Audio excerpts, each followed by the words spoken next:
میرے نہایت ہی واجب الاحترام سامعین کرام، السلام علیکم ورحمۃ اللہ وبرکاتہ۔ آج کی اس بابرکت جمعہ المبارک کی نشست میں آپ حضرات کے سامنے جس عنوان پر نقوشائی کرنے کی سعادت حاصل کرنا چاہتا ہوں وہ ہے روزے کا اصلی مقصد۔ میں اللہ رب العزت کی بارگاہ سے دعا گو ہوں کہ رب کائنات مجھے کلمہ حق بیان کرنے کی توفیق عطا فرمائے اور بعد میں ہم سب کو اس پر صحیح معنوں میں عمل کرنے کی بھی توفیق عطا فرمائے۔ سامعین کرام، رمضان المبارک کا مہینہ اس کا آغاز ہو چکا ہے۔ رمضان المبارک کا مہینہ یہ نہایت ہی رحمتوں والا، برکتوں والا، مغفرتوں والا مہینہ ہے۔ اس مہینے کے اندر اللہ رب العزت اپنی بے انتہا رحمتوں کو انسانیت کے اوپر نازل فرماتے ہیں۔ یہ مہینہ برکتوں والا، رحمتوں والا، مغفرت والا اور بخشش والا مہینہ ہے۔ یہ مہینہ غم خواری کا اور صبر کا مہینہ ہے۔ اسی مہینے کے اندر اللہ رب العزت جنت کے سارے دروازوں کو کھول دیتے ہیں۔ یہی مہینہ ہے کہ جس مہینے کے اندر رب کائنات جہنم کے سارے دروازوں کو بند کر دیتے ہیں۔ یہی وہ بابرکت مہینہ ہے کہ جس مہینے کے اندر رب کائنات شیطان کو پابند سلاسل کر دیتے ہیں، شیطان کو قید کر دیا جاتا ہے۔ اس مہینے کے اندر انسان رب کائنات کے بے انتہا قریب ہو جاتا ہے۔ یہی مہینہ ہے جس پہ انسان اپنے نفس کے اوپر قابو حاصل کر سکتا ہے۔ اس مہینے کے اندر انسان کی خواہشات نفسانیہ وہ کمزور ہو جایا کرتی ہے، سست ہو جایا کرتی ہے، ماند پڑ جایا کرتی ہے۔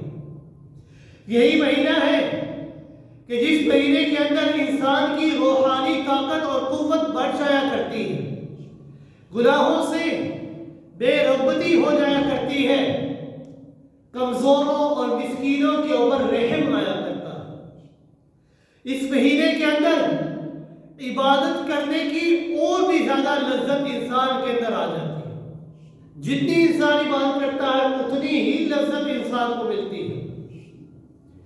اسی عظیم مہینے کے بارے میں رسول اللہ صلی اللہ علیہ وآلہ وسلم نے فرمایا، نقوم الصائم عبادت وصمتہ تسبیح، کہ روزے دار کا سونا وہ بھی عبادت ہے اور روزے دار کا خاموش رہنا وہ بھی تسبیح کے اندر شامل ہو جاتا ہے، وہ بھی تسبیح ہے۔ روزہ یہ ایک ایسی عبادت ہے کہ اس جیسی اور کوئی عبادت نہیں ہے۔ حضرت ابو سعید رضی اللہ تعالی جناب محمد رسول اللہ صلی اللہ علیہ وآلہ وسلم کے پاس آتے ہیں اور آ کر فرماتے ہیں، یا رسول اللہ صلی اللہ علیہ وآلہ وسلم دلنی، آپ مجھے ایک ایسی عبادت کے بارے میں بتائیے کہ جو عبادت میں کروں تو وہ عبادت مجھے جنت کے اندر لے جانے کا سبب بن جائے۔ رسول اللہ صلی اللہ علیہ وآلہ وسلم نے فرمایا، علیک بالصوم، کہ تیرے اوپر روزہ ہے، کہ تو روزے کو لازمی پکڑ لے، کیونکہ روزہ ہی ایک ایسی عبادت ہے کہ اس جیسی کوئی اور عبادت نہیں، لا مثل عبادت، کہ اس جیسی کوئی اور عبادت نہیں۔ کیونکہ روزے کی وجہ سے اللہ رب العزت انسان کو بیش قیمت انعامات تو عطا کرتے ہیں، روحانی قوت کے اندر اضافہ تو ہوتا ہے، لیکن اللہ رب العزت اس روزے کی وجہ سے انسان کو بے شمار جسمانی بیماریوں سے بھی نجات عطا کرتے ہیں۔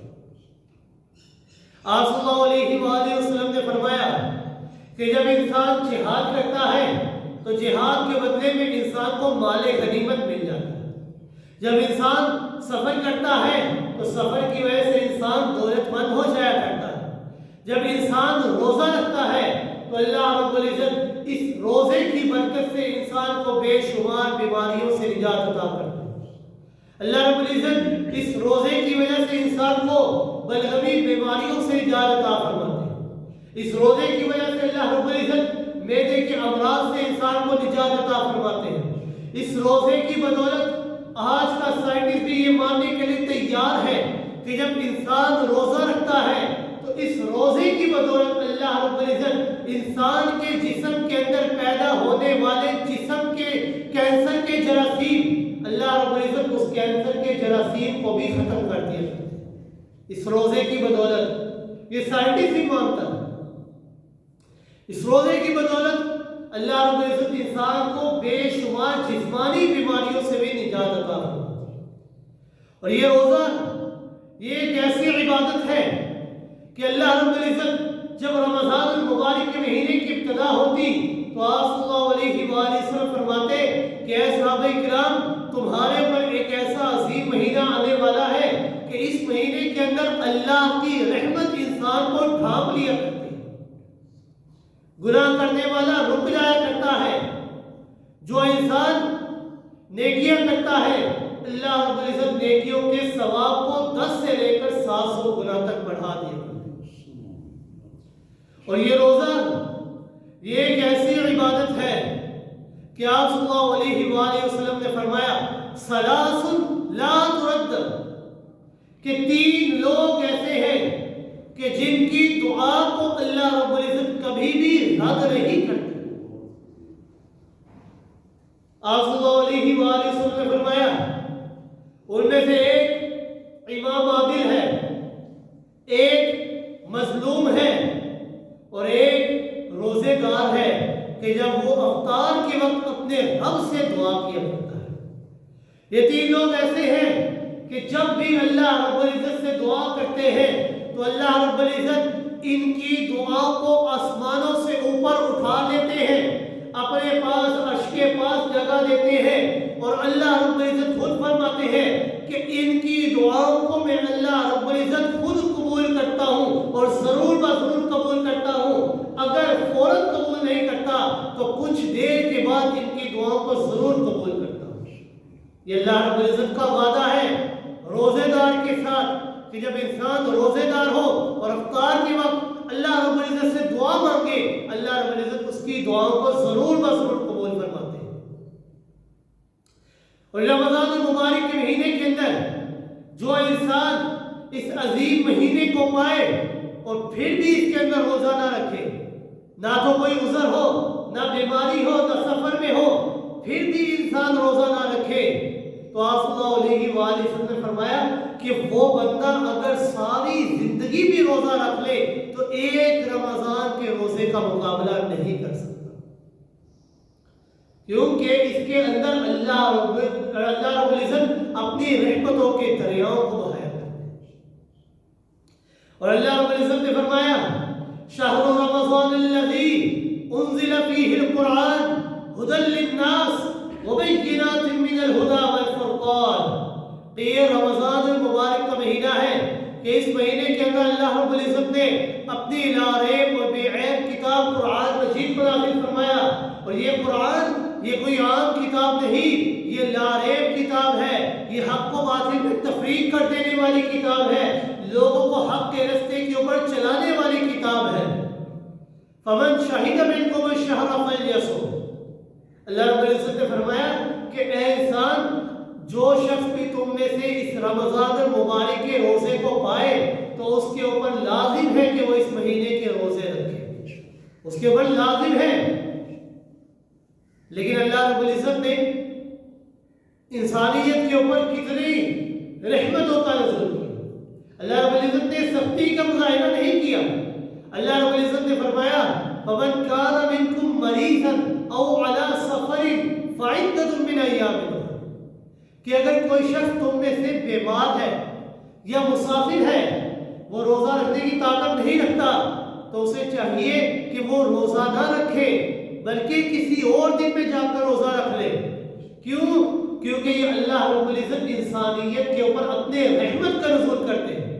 اللہ رب العزت نے فرمایا یرید اللہ بکم اليسر ولا یرید بکم العسر، میں اللہ تو اتنا رحمان ہوں، میں اللہ تو اتنا مہربان ہوں، اتنا رحیم ہوں کہ میں اپنے بندوں کے اوپر آسانی والا معاملہ کرنا چاہتا ہوں، تنگی والا معاملہ نہیں کرتا کہ میرا بندہ کہیں مشکل میں نہ پڑ جائے، میں تو اس کے لیے آسانی والا کام کرنا چاہتا ہوں۔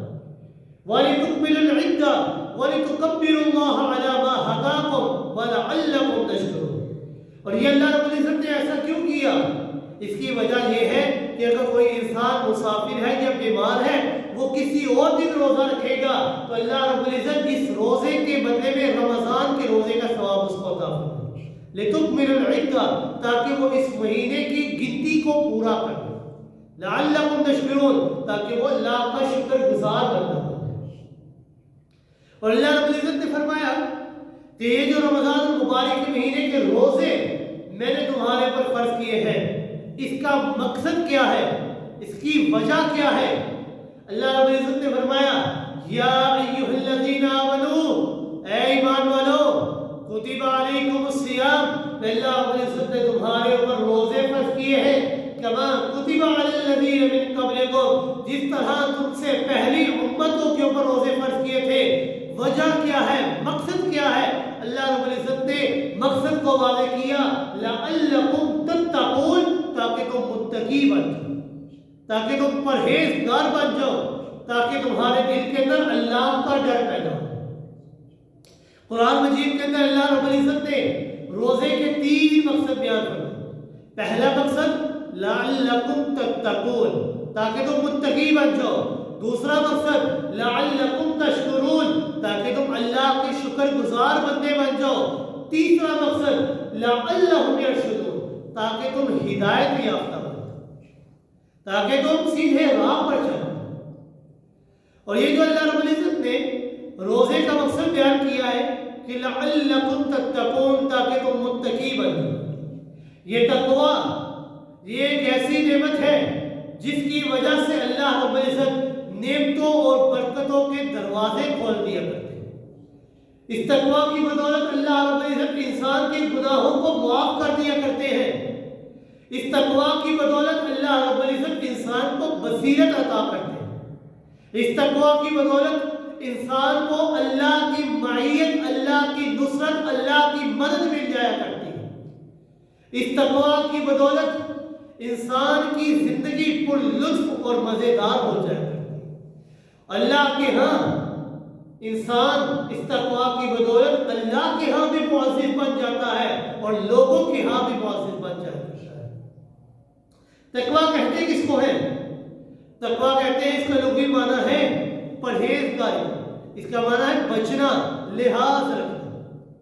اصطلاح شریعت میں کہتے ہیں کہ یہ دل کی ایک کیفیت کا نام ہے کہ جس کو آسان لفظوں میں یوں سمجھا جائے کہ یہ ضمیر کے اس احساس کا نام ہے کہ جس کی بنا پر اللہ کی نافرمانی سے شدید نفرت اور اللہ کی اطاعت کا سچا جذبہ دل کے اندر پیدا ہو۔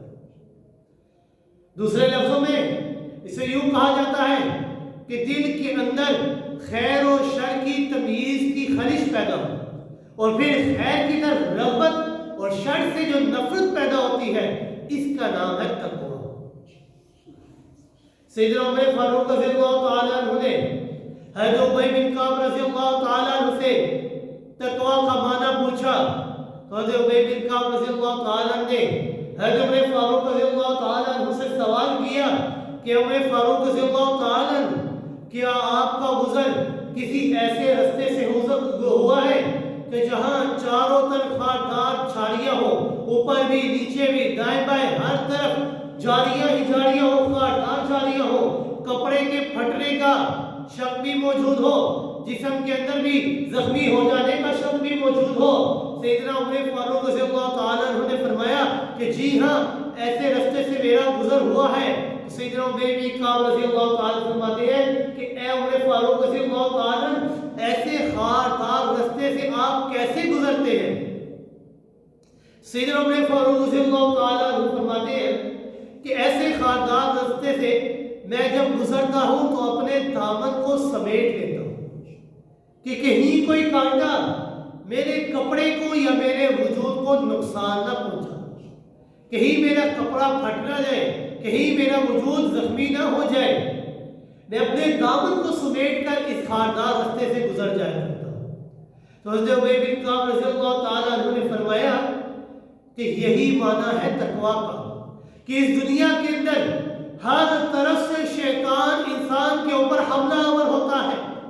اللہ رب العزت نے فرمایا سورہ اعراف آیت نمبر 17 کے اندر لَأَقْعُدَنَّ لَهُمْ صِرَاطَكَ الْمُسْتَقِيمَ ثُمَّ لَآتِيَنَّهُم مِّن بَيْنِ أَيْدِيهِمْ وَمِنْ خَلْفِهِمْ وَعَنْ أَيْمَانِهِمْ وَعَنْ شَمَائِلِهِمْ وَلَا تَجِدُ أَكْثَرَهُمْ شَاكِرِينَ۔ کہ شیطان نے اللہ رب العزت کو چیلنج دیا کہ اللہ رب العزت جو تیرے ایماندار بندے ہوں گے، متقی لوگ ہوں گے، میں شیطان ان کے رستے میں بیٹھ جایا کروں گا۔ وہ جب بھی سیدھے رستے پر چلنے لگیں گے لَأَقْعُدَنَّ لَهُمْ صِرَاطَكَ الْمُسْتَقِيمَ ثُمَّ لَآتِيَنَّهُم مِّن بَيْنِ أَيْدِيهِمْ، تو میں شیطان ان کے سامنے سے ان کے اوپر حملہ کروں گا۔ اگر وہ سامنے والے حملے سے بچ کے میں پیچھے سے ان کے اوپر حملہ کروں گا، وہ پیچھے والے حملے سے بچ کے تو میں دائیں جانب سے ان کے اوپر حملہ کروں گا، بائیں جانب سے ان کے اوپر حملہ کروں گا۔ گویا کہ ہر طرف سے ان کے اوپر حملہ کروں گا۔ اور اللہ رب العزت کو چیلنج دیا وَلَا تَجِدُ أَكْثَرَهُمْ شَاكِرِينَ، کہ اللہ رب العزت کہ آپ کے لوگوں میں سے بہت تھوڑے لوگ ہوں گے جو تیرا شکر ادا کریں۔ شیطان نے اللہ کو چیلنج دیا۔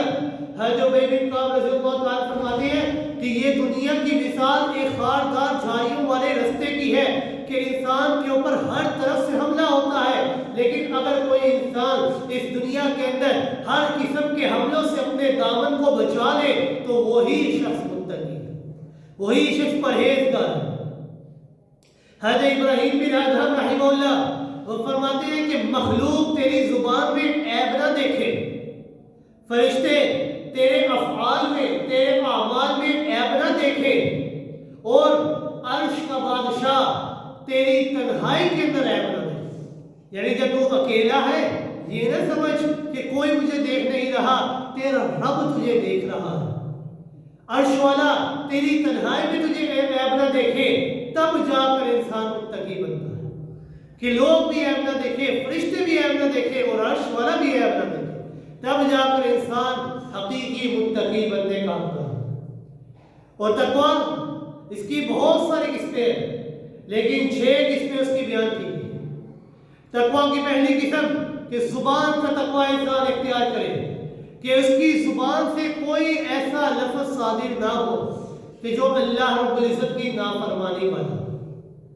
یہ زبان کا تقویٰ ہے، اور یہ زبان ان افعال میں سے، ان چیزوں میں سے ہے، ان 2 چیزوں میں سے ایک ہے کہ جس کے بارے میں رسول اکرم صلی اللہ علیہ وآلہ وسلم نے فرمایا کہ جو انسان مجھے اپنی زبان اور شرمگاہ کی حفاظت کی ضمانت دے دیتا ہے تو میں محمد رسول اللہ صلی اللہ علیہ وآلہ وسلم اسے جنت کی ضمانت دیتا ہوں۔ یعنی کتنی بڑی بات ہے کہ 2 چیزوں کی ضمانت انسان دے تو بدلے میں جنت انسان کو ملتی ہے۔ اور یہ زبان کا تقویٰ ہے کہ انسان زبان سے کوئی ایسا بول نہ نکالے جو اللہ رب العزت کی نافرمانی والا۔ دوسری قسم ہے دل کا تقویٰ، کہ انسان اپنے دل کے اندر کسی کے بارے میں کوئی بغض، کوئی حسد، کوئی کینہ، کوئی بری بات نہ رکھے، بلکہ دل کے اندر مسلمانوں کے لیے ہمدردی اور جذبہ ایثار رکھے۔ اور اس دل کے متعلق رسول اکرم صلی اللہ علیہ وآلہ وسلم نے فرمایا کہ انسان کے جسم کے اندر ایک گوشت کا ایسا لوتھڑا ہے، اذا صلحت صلح الجسد کلہ واذا فسدت فسد الجسد کلہ، کہ اگر وہ گوشت کا لوتھڑا صحیح ہو جائے تو انسان کے تمام اعمال، تمام وجود انسان کا درست ہو جاتا ہے، لیکن اگر اس کے اندر بگاڑ پیدا ہو جائے تو تمام جسم کے اندر بگاڑ پیدا ہو جاتا ہے۔ اور صلی اللہ علیہ وآلہ وسلم نے فرمایا الا وہی القلب، وہ گوشت کا لوتھڑا انسان کا اپنا دل ہے، کہ اگر وہ درست ہو جائے تو انسان کا تمام اعمال درست ہو جاتے ہیں، اگر اس کے اندر بگاڑ پیدا ہو جائے تو جتنی مرضی نیکیاں کرتا رہے کوئی نیکی کام نہیں۔ تیسری قسم ہے کہ انسان آنکھ کا تقوی اختیار کرے، کہ کوئی چیز اپنی آنکھ سے ایسی نہ دیکھے کہ جس کے بارے میں اللہ رب العزت نے منع فرمایا، آنکھ کا پردہ اختیار کرے۔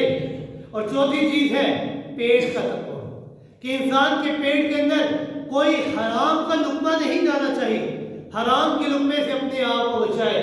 اور یہ نہیں کہ حلال ہے جتنا مرضی کھاتا رہے، حلال بھی کھانا ہے تو بقدر ضرورت کھانا ہے، یہ نہیں جتنا دل کرے کھا لے، حلال کھانا ہے تو وہ بھی بقدر ضرورت کھانا ہے۔ اور پانچویں قسم ہے ہاتھ کا تقوی، کہ ہاتھ سے کوئی کام ایسا صادر نہ ہو کہ جو اللہ رب العزت کی نافرمانی والا، کبھی حرام کام کی طرف انسان اپنے ہاتھ کو نہ بڑھائے۔ اور چھویں قسم ہے قدموں کا تقوی، پیروں کا تقوی، کہ اللہ کی معصیت اور گناہ کی طرف انسان اپنے قدموں کو نہ چلے، اپنے پیروں کو گناہ والے رستے کی طرف نہ لے کر جائے۔ یہ تقوی کی 6 قسمیں ہیں۔ اور یہ تقوی جس انسان کے اندر آ جاتا ہے، اللہ رب العزت اسے بے انتہا نعمتوں سے نوازتے ہیں۔ اللہ رب العزت نے قرآن مجید کے اندر ارشاد فرمایا وَمَن يَتَّقِ اللَّهَ يَجْعَل لَّهُ مَخْرَجًا، کہ جس انسان کے دل کے اندر تقوی ایک بار پیدا ہو جاتا ہے، میں اللہ رب العزت ہر قسم کی مشکل سے بچنے کے لیے اس کے لیے راستہ بنا دیتا ہوں۔ وَيَرْزُقْهُ مِنْ حَيْثُ لَا يَحْتَسِبُ، اور جب تقوی پیدا ہو جائے تو میں اللہ رب العزت اس کے لیے رزق کا بندوبست ایسی ایسی جگہ سے کرتا ہوں جہاں سے انسان کا وہم و گمان بھی نہیں۔ اور اس رزق سے مراد دنیا اور آخرت کی ہر ضرورت کی شے اس کے اندر شامل ہے۔ رزق کے اندر مراد کھانا پینا، بیوی بچے، عزت، دنیا کا سکھ اور چین، ہر قسم کی چیز اس کے اندر شامل ہے، کہ اللہ رب العزت ہر قسم کی نعمت انسان کو عطا کرتے ہیں اور ایسی جگہ سے عطا کرتے ہیں کہ انسان کا وہم و گمان بھی نہیں۔ تقوی کی مثال دیتے ہوئے علامہ اکرام نے کتابوں کے اندر ایک بہت ہی خوبصورت واقعہ نقل کیا کہ گیلان کے قصبے کا ایک بڑا ہی متقی اور پرہیزگار شخص تھا، جس کے اندر تقوی بہت کوٹ کوٹ کر بھرا ہوا۔ وہ ایک دن سفر میں جا رہا تھا اور اس کا روزہ تھا، افطاری کا وقت قریب آ گیا تو اس کے بعد کھانے پینے کی کوئی شے موجود نہ تھی، کھانے پینے کا کوئی بھی سامان موجود نہ تھا۔ اس نے نہر کے اندر سے بہتا ہوا ایک سیب دیکھا اور اس سیب کو اٹھا لیا اور کھا لیا، اس سے اپنا روزہ افطار کیا اور نہر کے پانی سے پانی پی لیا۔ لیکن جب اس کے بعد کوئی شے موجود نہ تھی، سیب بھی ابھی نظر نہ آیا تھا، اس نے کسی کے سامنے ہاتھ پھیلانا مناسب نہ سمجھا۔ اس کی غیرت کو یہ بات مناسب نہ لگی کہ میں لوگوں کے پاس جا کر ان کے سامنے ہاتھ پھیلاؤں، کیونکہ جو سفید پوش طبقہ ہے وہ کسی اور کے سامنے ہاتھ نہیں پھیلاتے، وہ صرف اللہ کے سامنے ہاتھ پھیلاتے، وہ لوگوں کے سامنے ہاتھ نہیں پھیلاتے۔ آج کل کا جو انسان جنہوں نے یہ ٹرینڈ بنا لیا ہے کہ چوکوں میں جا کر لوگوں کے سامنے کھڑے ہو جاتے ہیں اور ان سے مانگا کرتے ہیں، یہ سفید پوش طبقہ نہیں ہے۔ سفید پوش وہ طبقہ وہ ہے کہ جن کی غیرت یہ اس بات کا تقاضا نہیں کرتی کہ وہ اپنے ہاتھوں کو لوگوں کے سامنے جا کر پھیلائے، ان کی غیرت اس بات کا تقاضا کرتی ہے کہ ہم صرف اللہ کے سامنے اپنے ہاتھوں کو پھیلائیں۔ وہ صرف اپنے ہاتھوں کو اللہ کے سامنے پھیلاتے ہیں، اور جب اللہ کے سامنے پھیلاتے ہیں تو اللہ رب العزت ان کے رزق کا بندوبست خود ہی کیا کرتے ہیں۔ اور اللہ حضرت عائشہ صدیقہ رضی اللہ تعالی جب رمضان المبارک کا مہینہ آتا تو اس کے اندر بے انتہا صدقہ و خیرات کیا کرتے۔ حضرت عائشہ صدیقہ رضی اللہ تعالی ان کے پاس ایک بندہ آیا، آ کر مانگنے لگا۔ حضرت عائشہ صدیقہ رضی اللہ تعالی نے اس کی ضرورت کو پورا کیا، کیونکہ رسول اللہ صلی اللہ علیہ وآلہ وسلم نے انہیں یہ تربیت دی تھی، یہ بات سکھائی تھی کہ جب بھی آپ کے پاس کوئی سائل مانگنے کے لیے آئے تو اسے ڈانٹنا نہیں ہے، اسے جھڑکنا نہیں ہے، اگر تمہارے پاس ہے تو اس کی ضرورت کو پورا کرو۔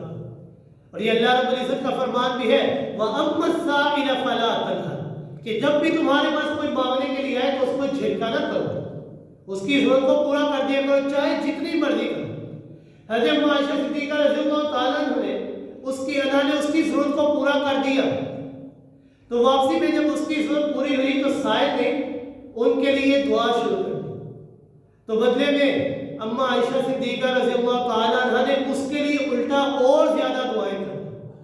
پاس بیٹھے لوگوں نے کہا کہ اما عائشہ صدیقہ رضی اللہ تعالیٰ عنہ، اس نے اپنی ضرورت آپ کے سامنے پیش کی، آپ نے اس کی ضرورت کو پورا کیا، بدلے میں اس نے آپ کے لیے دعا کر دی، معاملہ پورا ہو گیا، معاملہ برابر ہو گیا، آپ نے الٹا اس کے لیے دعائیں کیوں کی؟ تو اما عائشہ صدیقہ رضی اللہ تعالیٰ عنہ فرماتی ہے کہ میں نے اس کے لیے دعا اس لیے کی تھی کہ میری دعا اور اس کی دعا ایک دوسرے کے مد مقابل ہو جائے، وہ معاملہ برابر ہو جائے، لیکن جو صدقہ و خیرات میں نے کیا ہے اس میں برتری میری ہو جانی چاہیے، اللہ رب العزت کے سامنے میری برتری ہونی چاہیے۔ اگر کوئی انسان آپ کے لیے دعا کرے تو آپ بھی بدلے میں اس کے لیے دعا کریں، دعا کے ساتھ برابر ہو جایا کرتی ہے، لیکن جب آپ اس کی ضرورت کو پورا کرتے ہیں وہ آپ کے لیے اللہ اور زیادہ انعامات کا نزول کرتے ہیں۔ اور آپ صلی اللہ علیہ وآلہ وسلم ان کے اوپر کبھی بھی زکوٰۃ واجب نہیں ہوئی تھی، کیونکہ ان کے پاس بقدر ضرورت کبھی مال ہی نہیں ہوا تھا، لیکن جب رمضان المبارک کا مہینہ آتا تو آپ صلی اللہ علیہ وآلہ وسلم اس مہینے کے اندر اتنا صدقہ و خیرات کرتے، اتنا صدقہ و خیرات کرتے کہ صحابہ کرام فرماتے ہیں گویا کہ آندھی سے بھی زیادہ تیز آپ کے ہاتھ سے مال تقسیم ہوا کرتا ہے، کہ جس طرح آندھی آئے ہر شے اڑا کر لے جایا کرتی ہے۔ جب رمضان المبارک کا مہینہ آتا آپ صلی اللہ علیہ وآلہ وسلم کے پاس جو بھی تحائف پایا کرتے، جو بھی مال ہوا کرتا، آپ اس مہینے کے اندر صدقہ و خیرات کرتے، یعنی اپنے پاس کوئی چیز نہیں رکھتے، جتنا ہو سکے اس مہینے کے اندر صدقہ و خیرات کرتے۔ تو سفید پوش طبقے کو صحابہ کرام اور رسول اللہ صلی اللہ علیہ وآلہ وسلم تلاش کیا کرتے تھے کہ جو لوگوں کے سامنے ہاتھ نہیں پھیلایا کرتے بلکہ اللہ کے سامنے ہاتھ پھیلایا کرتے۔ اور آپ صلی اللہ علیہ وآلہ وسلم نے فرمایا ہے کہ جب بھی تم نے صدقہ و خیرات کرنا ہو تو سب سے پہلے اپنے قریبی رشتہ داروں کو دو، ان کا حق زیادہ ہے، اگر ان میں نہیں ملتا تو اپنے پڑوسیوں کو دیکھو، آس پاس کے لوگوں کو دیکھو، اگر ان میں بھی نہیں ملتا تو پھر اپنے شہر والوں کو دیکھو، شہر میں بھی نہیں ملتا تو پھر کسی اور شہر میں جا کر تم دیکھو، لیکن صدقہ و خیرات کیا کرو، اور تمہارے صدقہ و خیرات کا سب سے زیادہ حقدار تمہارے قریبی رشتہ دار، سب سے پہلا حق ان کا ہے۔ لہذا رمضان کے مبارک کے مہینے میں جس قدر ہو سکے صدقہ و خیرات انسان کو کرنا چاہیے۔ وہ متقی شخص اس نے سیب کھا لیا، لیکن سیب کھا کر افطار تو کر لیا، لیکن دل کے اندر احساس ندامت پیدا ہو گیا، وہ یہ سوچنے لگ گیا کہ میں نے ایک ایسی چیز کے ساتھ اپنا روزہ کھولا ہے کہ جو میری ملکیت کے اندر نہیں تھا، میں اس کا مالک نہیں تھا۔ اس شخص کے اندر یہ احساس اتنی شدت پکڑ گیا کہ اگلے ہی دن وہ نہر کے الٹی جانب چلنا شروع کر دیا کہ آخر دیکھیں تو صحیح کہ یہ سیب کہاں سے آیا۔ کئی میل کا سفر اس نے طے کیا، آگے جا کر دیکھا کہ ایک سیب کا باغات ہے جس کے اندر اس کی ٹہنیاں نہر کے اندر لٹکی ہوئی ہیں۔ اسے یقین ہو گیا کہ یہ سیب اسی باغ کا ہے۔ وہ اس باغ کے اندر گیا اور ایک جھوپڑی کے اندر سے ایک بزرگ آدمی کو دیکھا اور اس سے سارا ماجرا بتایا، تو اس بزرگ آدمی نے کہا کہ 40 سال ہو چکے ہیں مجھے اس باغ کی خدمت کرتے ہوئے اور آج تک بلا اجازت میں نے اس باغ سے ایک سیب کا پھل بھی نہیں کھایا، ایک سیب بھی نہیں کھایا۔ اور اس نے کہا کہ اس باغ کے 2 مالک ہیں، وہ دونوں بھائی ہیں، فلاں فلاں جگہ پر رہتے ہیں، میں اس کا مالک نہیں ہوں، میں تو صرف رکھوالا ہوں، میں تو صرف مالی ہوں، میں تو دیکھ بھال کرتا ہوں۔ 2 بھائی ہیں جو مالک اور فلاں فلاں جگہ پر رہتے ہیں، لیکن اس نے افطار ایسی چیز سے کیا جس کا وہ مالک نہ تھا۔ یہ احساس ندامت اتنی شدت پکڑا کہ اس نے پھر کئی میل کا سفر کیا، ایک بھائی کے پاس کیا، اسے جا کر سارا ماجرا بتلایا، اس سے کہا کہ میں نے بلا اجازت سیب کھا لیا تھا تو آپ مجھے معاف کر دیں۔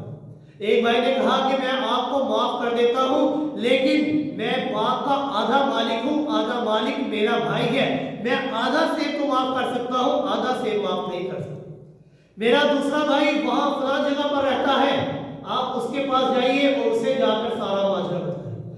آدھا سیب معاف کروانے کے بعد کئی دنوں کا سفر اس نے کیا، سفر کرنے کے بعد اب دوسرے بھائی کے پاس گیا اور جا کر اسے سارا ماجرا بتایا۔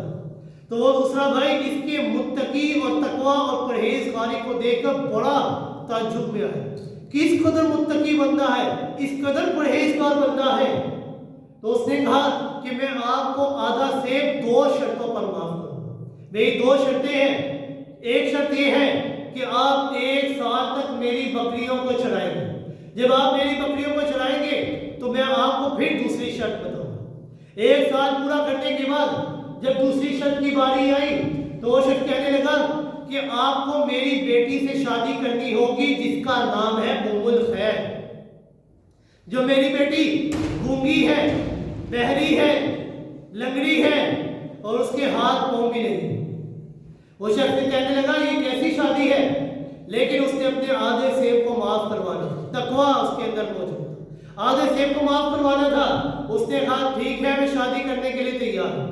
لیکن جب شادی ہوئی کمرے میں گیا تو دیکھا کہ ایک خوبصورت عورت وہاں پر موجود ہے جس کی آنکھیں بھی صحیح، کان بھی صحیح، ہاتھ بھی صحیح، پیر بھی صحیح، ہر چیز صحیح ہے. وہ شخص اس کے قریب نہیں گیا. اگلے دن اس بندے کے پاس گیا اور جا کر اس سے سارا ماجرا بتلایا. تو وہ شخص کہنے لگا کہ یہی میری بیٹی ام الخیر ہے جس کو میں نے آپ کے نکاح میں دیا. آپ میری بات کو سمجھے نہیں. یہ گونگی اس طرح ہے کہ آج تک اس نے کسی غیر محرم سے بات نہیں کی. یہ اندھی اس طرح ہے کہ آج تک اس نے کسی غیر محرم کو دیکھا نہیں ہے. یہ ڈوری کانوں سے بہری اس طرح ہے کہ آج تک اس نے کسی غیر محرم کی آواز کو نہیں سنا. یہ لنگڑی اس طرح ہے کہ آج تک اس نے بلا صورت گھر سے باہر قدم نہیں رکھا. یہی آپ کی بیوی ہے. میں نے ام الخیر سے آپ کی شادی کی ہے اور اس کے عوض میں آپ کو میں نے فلاں باغ بھی آپ کو دے دیا ہے اور گھر بنانے کے لیے 100 دینار بھی میں نے آپ کو دیا ہے. یہ کس لیے؟ یہ اس کے تقویٰ کی بدولت ہے. اور اللہ رب العزت کا وعدہ ہے وَمَن يَتَّقِ اللَّهَ يَجْعَلْ لَهُ مَخْرَجًا کہ جو انسان متقی ہوتا ہے، جس شخص کے دل کے اندر تقویٰ آ جاتا ہے، میں اللہ رب العزت ہر قسم کی مشکل سے نکلنے کے لیے اس کے لیے رستے بنا دیا کرتا ہوں. اور صرف رستے بناتا ہی نہیں بلکہ اللہ رب العزت نے فرمایا وَيَرْزُقْهُ مِنْ حَيْثُ لَا يَحْتَسِبُ بلکہ اس کو رزق بھی میں ایسی جگہ سے عطا کرتا ہوں کہ اس کا وہم و گمان بھی نہیں. یہ تقویٰ کی بدولت ہے. اور جب انسان کے دل کے اندر تقویٰ آ جاتا ہے تو اللہ رب العزت نے قرآن مجید کے اندر فرمایا لَأَكَلُوا مِنْ فَوْقِهِمْ وَمِنْ تَحْتِ أَرْجُلِهِمْ کہ جس بستی کے اندر، جس بندے کے اندر تقویٰ آ جاتا ہے، میں اللہ رب العزت اس کے لیے آسمان سے بھی رزق کا بندوبست کرتا ہوں اور زمین سے بھی رزق کا بندوبست کرتا ہوں. کس طرح؟ کیونکہ انسان یہ 2 چیزوں کا نام ہے. ایک مٹی اور دوسرا ہے روح. جسم یہ مٹی سے بنا ہے اور اس کی غذا وہ مٹی سے بنتی ہے.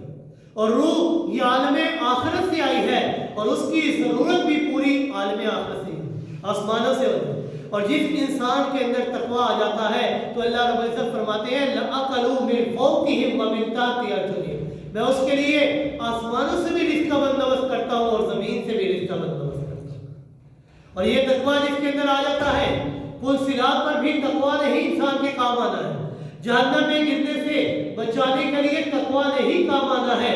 اللہ رب العزت نے قرآن مجید کے اندر ارشاد فرمایا وَإِن مِّنكُمْ إِلَّا وَارِدُوهَا كَانَ عَلَىٰ رَبِّكَ حَتْمًا مَّقْضِيًّا ثُمَّ نُنَجِّي الَّذِينَ اتَّقَوْا کہ جب انسان پل صراط سے گزرے گا، اسے اس کا گزر ہوگا تو بہت سارے لوگ پل صراط سے نیچے گر جائیں گے، اونٹے ہوں.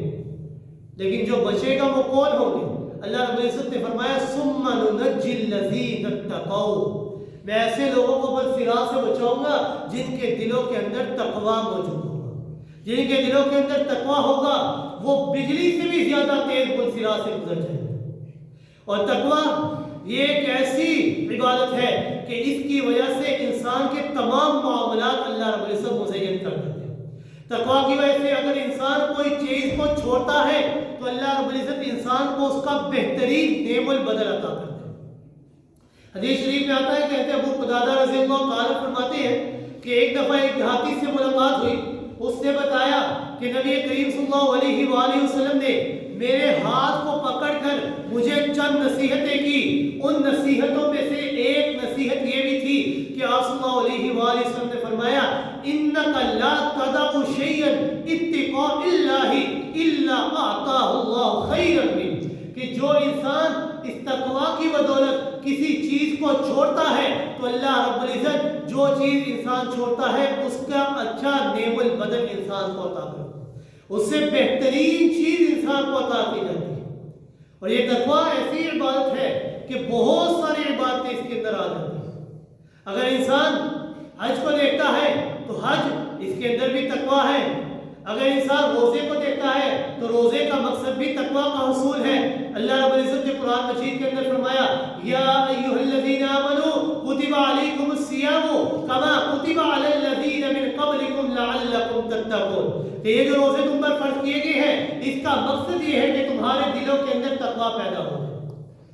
اور اس کے علاوہ جب انسان زاد راہ کو دیکھتا ہے تو زاد راہ کا مقصد بھی تقوی کا حصول ہے۔ اللہ رب العزت نے فرمایا لیس الذکر وتزودوا خیر فإن خیر الزاد التقوی، کہ بہترین زاد راہ وہ تقوی کا حصول ہے۔ حج کا ذکر آئے تو حج کا مقصد بھی تقوی کا حصول ہے۔ اللہ رب العزت نے فرمایا وَمَن يُعَظِّمْ شَعَائِرَ اللَّهِ فَإِنَّهَا مِن تَقْوَى الْقُلُوبِ، کہ جو حج کے شاعر ہیں، شاعر الہی ہیں، ان کا مقصد انسان کے دل کے اندر تقوی کا پیدا ہونا ہے۔ قربانی کا ذکر آیا تو اس کا مقصد بھی تقوی کا حصول ہے۔ اللہ رب العزت نے فرمایا لَن يَنَالَ اللَّهَ لُحُومُهَا وَلَا دِمَاؤُهَا وَلَٰكِن يَنَالُهُ التَّقْوَىٰ مِنكُمْ، نہ تو تمہاری قربانی اللہ کے ہاں پہنچتی ہے، نہ تمہارا خون اللہ کے ہاں پہنچتا ہے، اگر پہنچتا ہے تو تمہارا تقوی اللہ کے ہاں پہنچتا ہے۔ مساجد کے بارے میں ذکر آئے تو اللہ رب العزت نے فرمایا لَمَسْجِدٌ أُسِّسَ عَلَى التَّقْوَىٰ، کہ وہ مسجد زیادہ بہتر ہے کہ جس کی بنیاد پہلے دن ہی سے تقوی پر رکھی گئی۔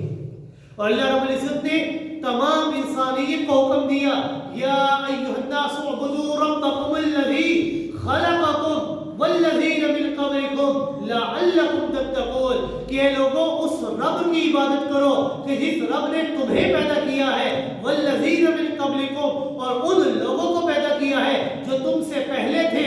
مقصد کیا ہے؟ لعلکم تتقون، تاکہ تم متقی بن جاؤ، تاکہ تم پرہیزگار بن جاؤ، تاکہ تم اکیلے اللہ کی عبادت کرنے والے بن جاؤ، کسی اور کی عبادت نہ کرو۔ اور تقوی کا مقام یہ انسان کا اپنا دل ہے۔ رسول اکرم صلی اللہ علیہ وآلہ وسلم نے تقوی کی مثال دیتے ہوئے فرمایا التقوی ہا ہنا یشیر الی القلب، کہ تقوی یہ انسان کے دل میں ہوتا ہے، اور اشارہ کیا اپنے دل کے اندر کہ یہ دل کے اندر تقوی ہوتا ہے، کہ یہاں پر اگر انسان کے دل میں تقوی ہوگا تو تمام اعمال درست ہوں گے۔ اور آج ہم دیکھتے ہیں کہ آج کسی کے دل کے اندر مال کی محبت ہے، کسی کے دل کے اندر عورت کی محبت ہے، کسی کے دل کے اندر اولاد کی محبت ہے، کسی کے دل کے اندر وزارت کی محبت ہے، کسی کے دل کے اندر عہدوں کی محبت ہے، کسی کے دل کے اندر مرتبوں کی محبت ہے۔ جب انسان کے دل کے اندر دنیا کی کسی شے کی محبت آ جاتی ہے تو وہاں پر تقوی نہیں آیا کرتا۔ اللہ رب العزت نے فرمایا ما هذه التماثيل التي انتم لها عاكفون، سورہ انبیاء آیت نمبر 52 کے اندر، کہ جس دل کے اندر غیر اللہ کی محبت آ گئی، غیر اللہ سے مراد یہ نہیں کہ انسان درباریوں میں جا کے عبادت کرے یا انسان کسی پتھر کی عبادت کرے، سورج کی عبادت کرے، غیر اللہ سے مراد دنیا کی تمام اشیاء ہے۔ مال کی محبت کا آ جانا، عہدوں کی محبت کا آ جانا، وزارت کی محبت کا آ جانا، جب انسان کے دل کے اندر دنیا کی کسی شے کی محبت آ جاتی ہے تو اللہ رب العزت نے فرمایا کہ وہاں پر تقوی نہیں آیا کرتا، وہاں پر اللہ کی محبت نہیں رہتی۔ تقوی اسی دل میں آتا ہے کہ جہاں پر صرف اور صرف اللہ کی محبت ہوتی ہے اور کسی کی محبت نہیں۔ اور یہ تقوی ایسی بات ہے کہ اللہ رب العزت نے فرمایا یا ایھا الذین آمنوا اتقوا اللہ حق تقاتہ، کہ اے ایمان والو تقوی اختیار کرو جس طرح تقوی کا اختیار کرنے کا حق ہے۔ حضرت عبداللہ بن مسعود رضی اللہ تعالی اس آیت کی تشریح کرتے ہوئے فرماتے ہیں ہوا ان یطاع فلا یعصی ویذکر فلا ینسی ویشکر فلا یکفر، کہ تقوی یہ ہے کہ انسان اللہ کی اطاعت کرے، اس کی نافرمانی نہ کرے۔ تقوی یہ ہے کہ انسان اللہ کا ذکر کرے، اللہ کو بھولے نہیں۔ تقوی یہ ہے کہ انسان اللہ کا شکر ادا کرے، اس کی ناشکری نہ کرے۔ اور حضرت داؤد علیہ السلام نے تقوی کی 3 علامتیں بیان کی ہے۔ کہ جس کے اندر تقویٰ کی 3 علامتیں آ گئی وہ شخص متقی ہوگا۔ پہلی علامت انہوں نے بیان کی کہ اللہ کے دیے ہوئے پر کامل توکل کرے، اللہ کے دیے ہوئے پر کامل بھروسہ کرے، اور دوسری چیز اللہ نے جو انسان کو نعمتیں دی ہے اس کے اوپر راضی رہے، اور تیسری چیز کہ اگر انسان سے کوئی چیز فوت ہو گئی ہے یا کوئی چیز اس کے پاس سے چھین لی گئی ہے، واپس دے لی گئی ہے، تو انسان اس کے اوپر غم کا اظہار نہ کرے، واویلا نہ کرے، نوحہ نہ کرے، بلکہ انسان اس سے بے رغبتی کا اظہار کرے۔ جب انسان کے اندر یہ 3 علامتیں ہوں گی وہ شخص متقی ہوگا۔ اور حضرت عبداللہ بن زبیر رضی اللہ تعالیٰ فرماتے ہیں کہ تقویٰ کی 4 علامتیں ہیں، کہ پہلی علامت کہ اگر انسان کے اوپر کوئی مصیبت آئی ہے تو مصیبت کے اوپر انسان صبر کرے۔ دوسری علامت کہ جو اللہ نے انسان کی نصیب میں لکھا ہے، جو اس کی تقدیر کے اندر ہے، اس تقدیر کے اوپر راضی رہے۔ اور تیسری چیز کہ جو اللہ رب العزت نے انسان کو عطا کیا ہے اس کے اوپر اللہ کا شکر ادا کرے، ناشکری نہ کرے۔ اور چوتھی چیز کہ انسان ساری زندگی اپنی قرآن کے احکامات کے مطابق گزارے، کبھی بھی قرآن کے احکامات کی خلاف ورزی کرتے ہوئے اپنی زندگی کو نہ گزارے۔ اور آپ صلی اللہ علیہ وآلہ وسلم نے فرمایا کہ جب انسان کو تقویٰ چاہیے تو انسان ہمہ وقت اللہ رب العزت سے دعا کرتا رہے، اللہم انی اسألک الہدی والتقی والعفاف والغنی۔ یہ دعا صلی اللہ علیہ وآلہ وسلم نے صحابہ کرام کو سکھلائی کہ تقویٰ کے لیے اللہ رب العزت سے یہ دعا کیا کرو، بار بار یہ دعا کرو، اللہم انی اسألک الہدی والتقی والعفاف والغنی، کہ اللہ میں تجھ سے ہدایت کا سوال کرتا ہوں، اے اللہ میں تجھ سے تقویٰ کا سوال کرتا ہوں، اے اللہ میں تجھ سے عافیت کا سوال کرتا ہوں، اے اللہ میں تجھ سے بے رغبتی کا سوال کرتا ہوں، ایسی بے رغبتی کہ جو چیز مجھ سے چھین لی گئی ہے میں اس سے بے رغبت ہو گیا، میں اس کے اوپر واویلا نہیں کرتا۔ لہذا یہ جو رمضان المبارک کے روزے اللہ نے فرض کیے ہیں، اس کا مقصد یہ ہے کہ انسان کے دل کے اندر تقویٰ پیدا ہو جائے۔ اللہ رب العزت نے فرمایا یا ایھا الذین آمنوا کتب علیکم الصیام کما کتب علی الذین من قبلکم لعلکم تتقون، تاکہ تم متقی بن جاؤ۔ اور اس روزے کی وجہ سے انسان کی جو خواہشات نفسانیہ ہیں وہ کمزور پڑ جایا کرتی ہے، وہ مان پڑ جایا کرتی ہے، وہ سست پڑ جایا کرتی ہے، اور انسان کی جو روحانی طاقت ہوتی ہے وہ بڑھ جایا کرتی ہے۔ لہذا یہ مہینہ ہمیں سکھا رہا ہے کہ جب انسان اس دنیا کے اندر آیا، اس مہینے کو پایا، تو انسان کی سارے مہینے کی، سارے سال کی روٹین چینج ہو جاتی ہے۔ انسان 5 وقت کی نماز ادا کرنے کے لیے مسجد میں آ گیا ہے، انسان تہجد گزار بن جاتا ہے، دفاتر کے اوقات تبدیل ہو جایا کرتے ہیں، سکولیں بند ہو جایا کرتی ہیں، کالج بند ہو جایا کرتے ہیں، یہ بتانے کے لیے کہ روزے کی وجہ سے جب ہر چیز تبدیل ہو جایا کرتی ہے تو انسان کی خواہشات نفسانیہ بھی کمزور ہو جایا کرتی ہیں اور انسان کی روحانی طاقت بڑھ جایا کرتی ہے۔ یہ کس لیے؟ تاکہ انسان متقی بن جائے، اس کے دل کے اندر تقویٰ پیدا ہو۔ لہذا اللہ رب العزت سے دعا ہے کہ اللہ رب العزت عمل کی توفیق عطا فرمائے۔ وما علینا الا البلاغ۔